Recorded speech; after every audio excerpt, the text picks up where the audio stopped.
Hello everybody.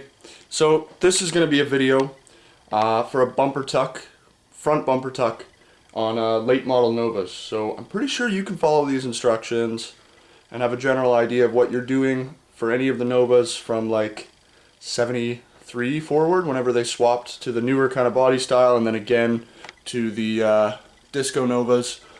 But yeah, it's pretty straightforward, really doesn't take too much time, and in my opinion improves the look of the car hugely without these big 5-mile-per-hour bumpers. So I'm partway through this. There's a bit of information about this online. There's enough to figure out what to do, but I wanted something a little bit more concise while I was doing it and couldn't find it. So this is what we're looking at. Your first step is going to be to come underneath your car, jack it up if you need to, blah blah blah.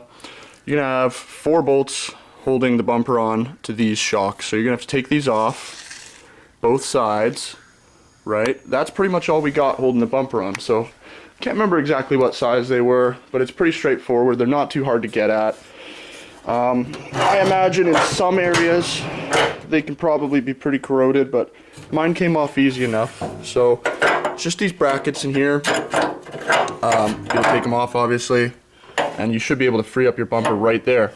My advice would be careful that this bracket does not fall inside the bumper. That's why I have these bolts just threaded back on loosely there, because if it does, you're gonna have to take off all of these, all on here, pull out this steel brace, get your brackets back where you need them so you can put it back on. Whereas if you do that, you can just lift this whole thing back onto there. I know some guys like to cut out this bracing for weight saving and stuff like that. I'm not doing any of that. That's a different video from somebody else. But this is how you tuck it. So you take these off, take your bumper, transfer it somewhere else, like this table, and forget about it for now. The next thing you're gonna do, come back over here. I used a drill right there, not a huge bit. I don't know what size that is, but it was small enough. And you're gonna want to drill out this shaft here, like the shaft of the shock that goes back inside the shock body. Normally this is extended. I've already compressed these down. Drill a little hole right around here, anywhere. You could drill it here too.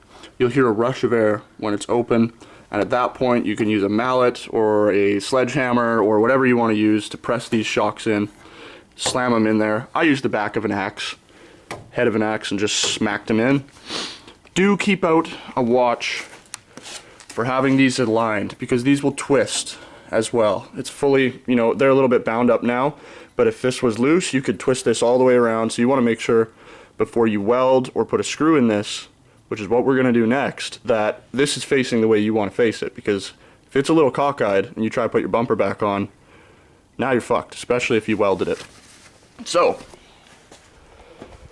that's the stage we're at. You've drilled a hole in here, put it through, smacked it into whatever your desired depth is. The next thing you're going to want to do is take off these corner pieces of trim. They extend into the grill underneath to give it that nice look. I put one back on this side so you can see what I'm talking about, that little piece of trim right there. So you're going to want to take that off both sides. Depending how much you're pushing your bumper in, you're going to need to shave a little bit of material off these. It's not much, but it is necessary, or you're not going to get it to travel back as far as you want. So this is one that I've already cut.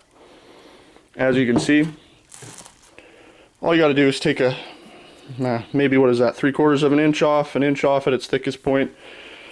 You're just shaving it off the end there, just so you can fit it in, right? And that's going to let our bumper travel back as far as we want it to. So, got to shave those off. You know, measure up, make sure you're going to be able to travel as much as you want. Put those back on. They come out really easy, just these little screws, 7mm. Take them right off, cut them, put them back on. And really that is all you need to do. You drill these shocks, push them in to whatever your desired depth is in towards the grill. Put a screw through them to hold them there, or weld them if you got a welder laying around, which I don't, unfortunately. Trim your corner pieces to whatever depth you need, those guys there, and then you're at the point where you can put your bumper back on. As long as these are secure and they're not going to spin and they're not going to travel in and out while you're driving, and you've got those lined up, secured, immobile somehow, you're good. Grab your bumper, get a buddy to lift it up with you, put those brackets through, thread your bolts on, done deal. So hopefully this is helpful for somebody. Anyways, thank you.